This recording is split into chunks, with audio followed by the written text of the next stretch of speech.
દાહોદના પંચેલી ગામમાં ખાણ ખનીજ વિભાગના દરોડા, જ્યાં ઘનશ્યામ હોટલના પાર્કિંગમાંથી રેતીથી ભરેલા 17 ઓવરલોડેડ ટ્રક પકડાયા છે। ખાણ ખનીજ વિભાગે મામલતદાર અને પોલીસ સાથે સંયુક્ત કામગીરી કરી ખાણ ખનીજ વિભાગે 6 કરોડથી વધુનો મુદ્દામાલ કબજે કરી કાર્યવાહી કરી છે। દરોડા પડાતા ખનીજ માફિયાઓમાં ફફડાટ છે તે ફેલાયો છે। રેતીથી ભરેલા આ ટ્રકો મોટી સંખ્યામાં ઝડપાયા। 6 કરોડથી વધુનો મુદ્દામાલ કબજે કરી લેવામાં આવ્યો છે અને કાર્યવાહી હાથ ધરવામાં આવી છે।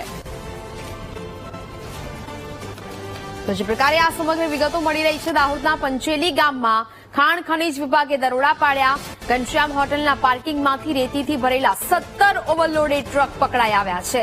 ખાણ ખનીજ વિભાગે મામલતદાર અને પોલીસ સાથે આ સંયુક્ત કામગીરી કરી છે, જેમાં મોટાભાગનો મુદ્દામાલ જપ્ત કરી લેવામાં આવ્યો છે। ખાણ ખનીજ વિભાગે 6 કરોડથી વધુનો મુદ્દામાલ કબજે કર્યો છે। સંવાદદાતા ઉત્સવ ફોનલાઈન પર જોડાયા છે।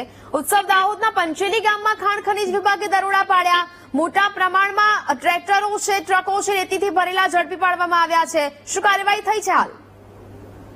જી નેહા, જે ખનીજ વિભાગની જે કડક કાર્યવાહી છે તે સામે આવી છે। જે ખનીજ વિભાગની કહી શકાય જે આજ સુધીની જે સૌથી મોટી રેડ છે તે પંચેલા ગામ ખાતે જે કરવામાં આવી હતી।